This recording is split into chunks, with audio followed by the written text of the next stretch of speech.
Hey guys, what's up? This is FreeNaxos from RunAbove.com. In this video we're going to talk about single raised pot in-position people bracer c-betting the flop. And what we're going to be doing is we're going to look at some equilibrium strategies. I'm going to present you guys some data. And then we're going to do some strategy development. So let's start with the equilibrium. Here what I did is basically I'm showing you like the EV of different flop strategies. Right? Also we have a range check, a range bet for min sizing, 18%, for quarter pot sizing. And then we have some mixed strategies where we have bet 50 and check, so 50% and check, 75% and check, and overbet and check. And we have all these board categories. And then you can see on different board categories, we want to typically deploy different strategies. But sometimes these strategies are going to be relatively close, right? So for instance, on a single Broadway, going with a range bet of, actually the double Broadway is better. Going with the double Broadway, going with the range bet and an overbet, the EV is not that significant, the EV difference. There's going to be some where it's more significant within this board texture category, but on average, it's not a very significant difference. And so what I did here is, I said, okay, let's pick every strategy that is within 1%. By the way, this is displayed in EV, so in percentage of EV is in percentage of the pot. And so like here I said, okay, well, let's say our EV is within 1 percentage point. Let's highlight those and make them a lighter shade of green. Then you can see that basically as long as you're not range checking, playing, there's always going to be a strategy that's relatively close. And the reason for that is that we have two more streets to recalibrate for any inefficiencies on the flop. If we are range betting for a quarter pot sizing, sorry, min sizing here, then we can see like on all textures we're getting within 1% except for low connected, which we're losing a little bit.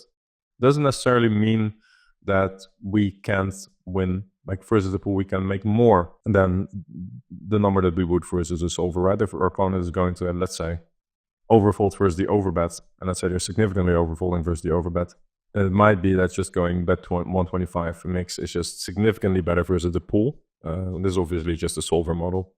But this is just to show you guys that simplification doesn't necessarily come at a very significant cost on the flop. Where does EV loss occur? And that's going to be on double Broadway textures, specifically like the ones that are pretty good, and specifically like two-tone textures with a flush draw present. Then on low textures, we're going to lose some EV and low paired, but yeah, like you could basically when the 8 high, the paired card is 8 high or lower. So Jack 8-8, we'd lose some 6-6-3, but also King 6-6. But yeah, usually I'm just mixing on like the top two, and like the second one, the third one is there definitely. But I like to keep my strategy simple and just like make life easy, not hard.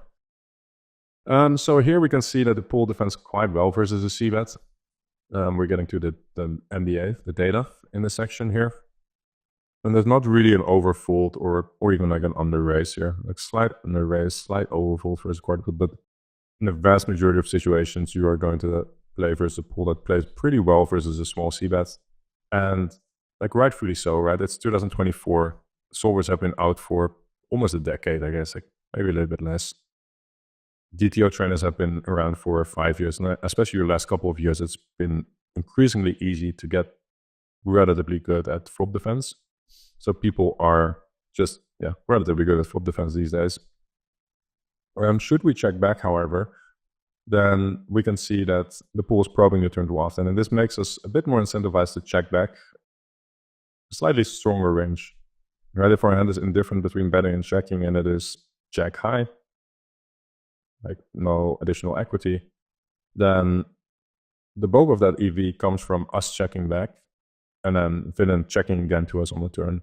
That's like basically, obviously, unless we hit a jack or something like that, but outside of hitting a jack, then it comes from us having the option to delay c-bet, or even on the river, like just go and bluff the river when it gets checked to us a third time.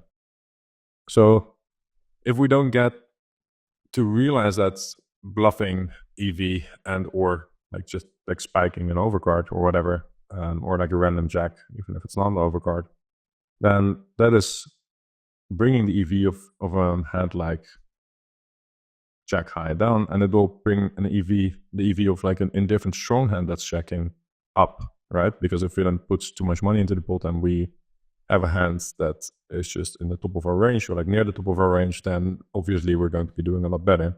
So typically what you want to do is you want to overprotect your checking range a little bit. And then versus delayed c-bets, the pool makes a significant mistake of overfolding quite significantly, specifically versus these small sizings, under raising as well.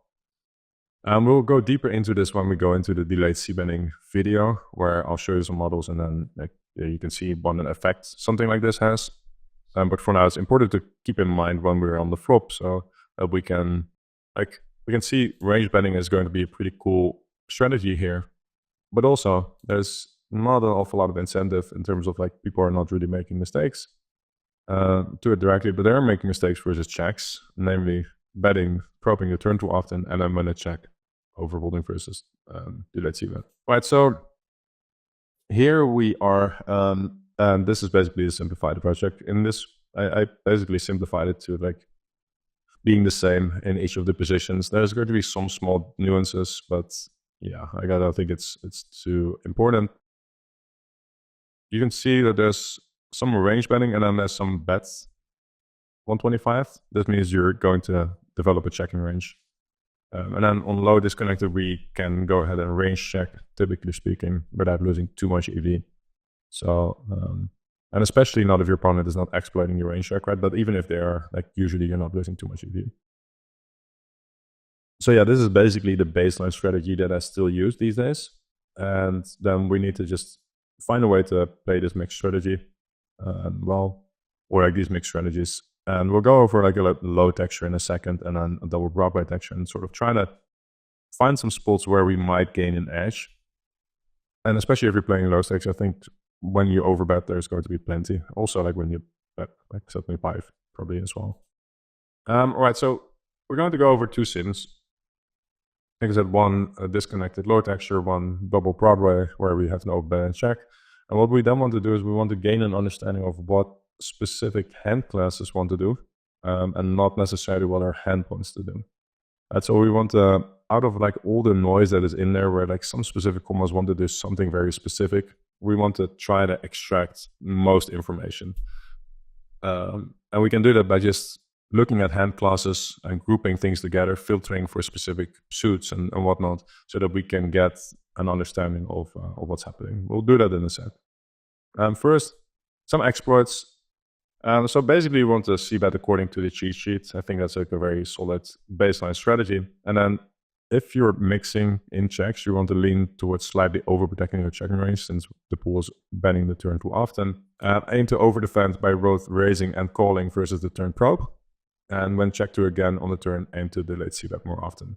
Right, so what we'll do now is we're going to go over those two textures, and we're just going to basically try to find some common trends so that we can learn how to properly develop a checking range on the flop, taking into consideration that one of the most common leaks that the pool has is checking the flop here too weak, and then they overfold versus the probe, which is one of the reasons that pool probably probes so often, is because intuitively they recognize, hey, if villain checks back here, I get to bet a bit too often, and then he likely is a bit too weak, especially at obviously micro stakes or low stakes. This is going to be a very prominent mistake. If you're playing high stakes, then this is some, as the out of position player, like probing too often doesn't make too much. Actually, well, I scratch that. Like even at high stakes, we know that the pool is still overfolding versus these probes on average, right? Not individual players, but on average, that's definitely still a thing.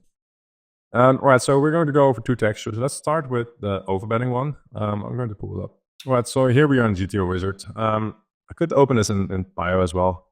I choose to go with GTO Wizard this time because you can filter easier. Like this, like having this in your screen is pretty knowledge. So we can see that like there's this polar pattern where like the middle of your range you're not betting very often, and then like the top of your range at a high frequency, and then we mix in some quote-unquote bluffs. When I say quote-unquote bluffs, I mean like something like ace-4 of spades is a semi-bluff, obviously. So like obviously that's not a pure bluff.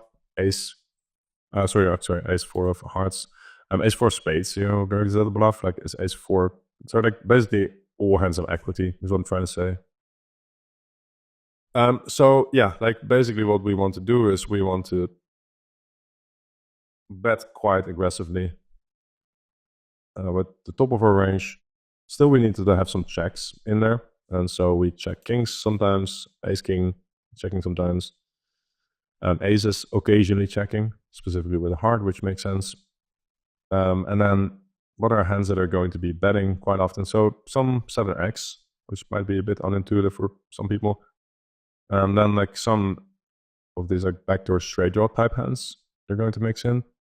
So that's like when the turn is a jack or something like that. Let's say the turn is a jack of hearts, you still have a reasonable amount of bluffs.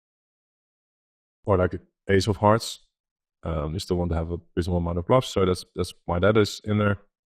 But the most interesting stuff I think here is, no wait, let's first think about the incentive. So let's say our opponent is probing a turn at too high of a frequency, which on King Queen 7, like I think most players these days kind of understand that they aren't allowed to probe a texture like that very frequently at all. Yeah, definitely take that into consideration. But let's say that we still expect the pool to just probe a bit too often here, then we probably want to check hands like ace king a bit more, right? Maybe kings, maybe something like king jack, anything a bit more often. There's going to be some flush draws that we need to check, right? So let's see. It's mostly going to be lower ones, I guess. Flush draw. Not flush draw, so yeah, no. Mostly lower ones, but some sort of these, which ace king kind of makes sense, I guess. Yeah, anyway. So we want to overprotect the range a little bit. Having said that, let's say we overbet. Like, I think a lot of the exploitation after c-betting here doesn't necessarily happen with an awful lot of data. It's just like going over a couple of boards and information and then recognizing, hey, let's say this is a 3 on the turn, then villain should have leads here. And if he doesn't have those leads, then we can exploit that, right? So let's say we face a check here, 37%. But now let's say villain is never leading because he insta checks and he's playing whatever 100 an hour or something like that, and you just expect him to not notice. Then suddenly we can exploit this by effectively range checking back, right? And maybe we have some occasional pure bluffs or pure bets or whatever, but mostly you can just get away with range checking back without losing too much EV. So that's definitely going to be one. If we go for a queen, something similar will happen, where he should be leading if he doesn't find the lead. So basically, whenever we go very polar with a large sizing, then whenever the turn card interacts a lot with the flop, you're going to lead quite aggressively as the out of position player. If your opponent doesn't do that, then that's something we can exploit. So yeah, definitely something you want to take into consideration. And then you want to look at some turn barrel stuff. So let's go here. And like, for instance, here, your 5x is going to be barreling quite aggressively. Your third pair, which is a bit unintuitive, I think. Let's go for 6. See if we have some more.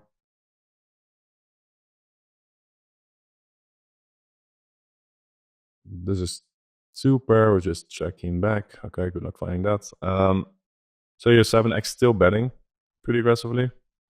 6x betting pure. Almost pure, I guess. Blocking some of the turn 2 pairs, right? So, and then like we can chase this, like we probably, like let's say we have 8-6 here. Let's say we are overbetting our 8-6, right? And now probably what's going to happen is that on like a deuce, we're going to go ahead and check that back. Nice. And then on an ace of hearts or something like that, we're going to bluff it, I would guess. Yeah. So like when we started to find bluffs, we now find these, right? And otherwise, like the deuce, we still have some checking EV with our 8-6. It's actually worth like 7 big blinds. So because villain is going to have hands like ace jack, ace 10, some weaker 6x. Yeah, not like most ADs, I guess.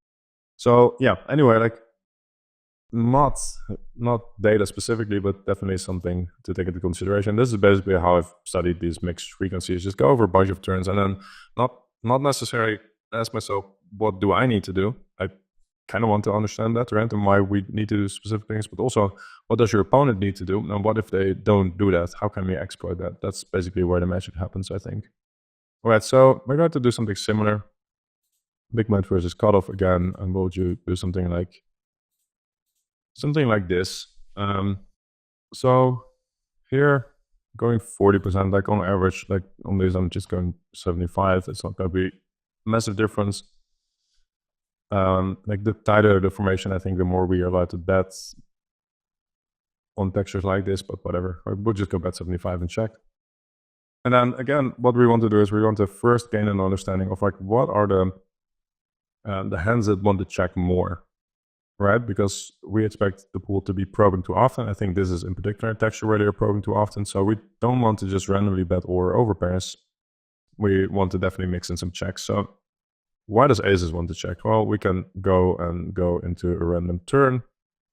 We'll put like a 10 on there or something like that. So relatively blankish. And then what we'll see is like all of these ace highs are checking at a very high frequency. So like blocking those aces is pretty good because like the bets are going to come from this stuff, right? And we want to unblock. So like we want to unblock their king highs and stuff like that here. If we make this like a 7, I guess. No more bets, but yeah, here it's more obvious, I guess.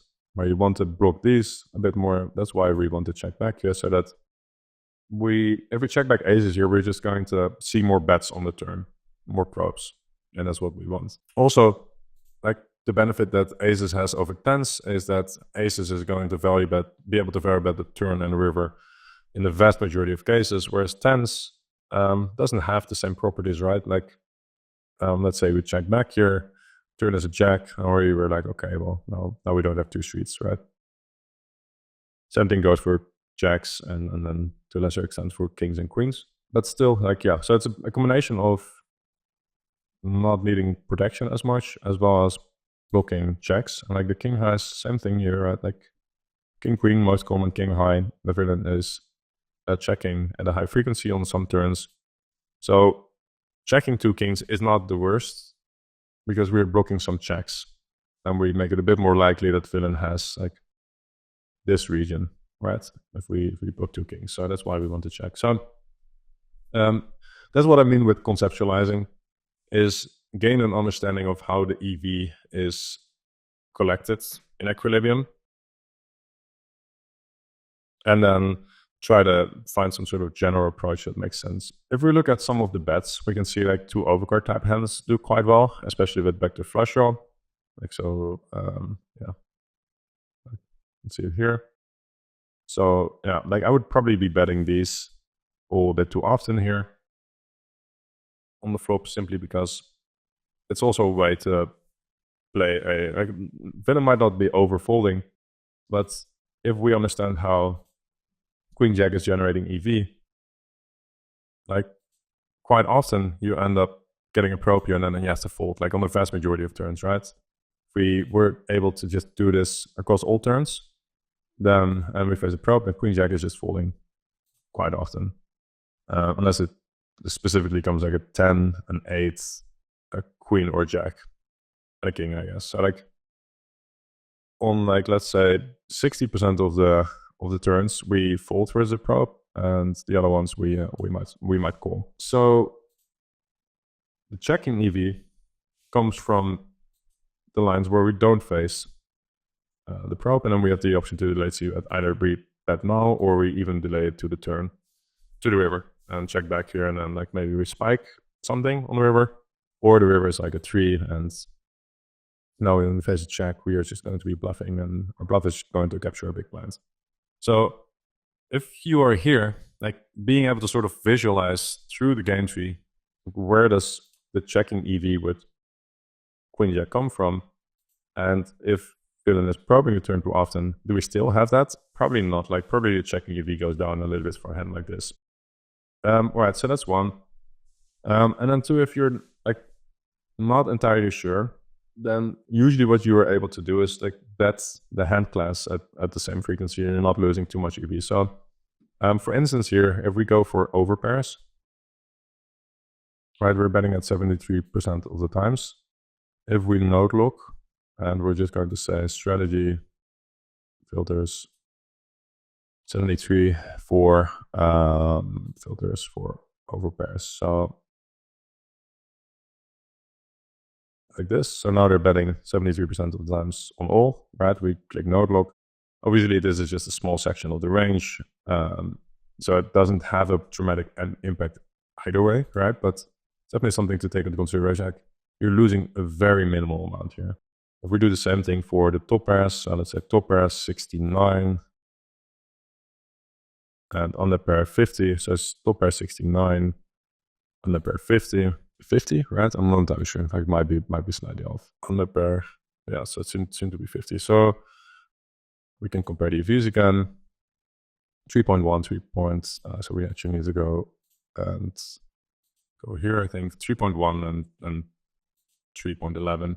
So in other words, if you have a clear understanding of what your hand class wants to do, you're going to capture the majority of the EV anyway if you just bet every single hand within that hand class at the same frequency. That goes for flop and turn for sure, and sometimes even on the river you can get away with something like this. So like, although like this, like when ranges get really tight, like there's some more removal effects and stuff like that. But like in the grand scheme of things, like you can do something like this without losing too much EV, and it will make your approach a lot simpler, right? So conceptualize, try to understand why things are happening the way they are, and if you can't, just try to understand at least what your hand class wants to do, and don't get caught up with too many of the individual combinations. All right, so that's it for this video. If you guys have any questions, hit me up in the chat, and talk to you guys soon. Bye.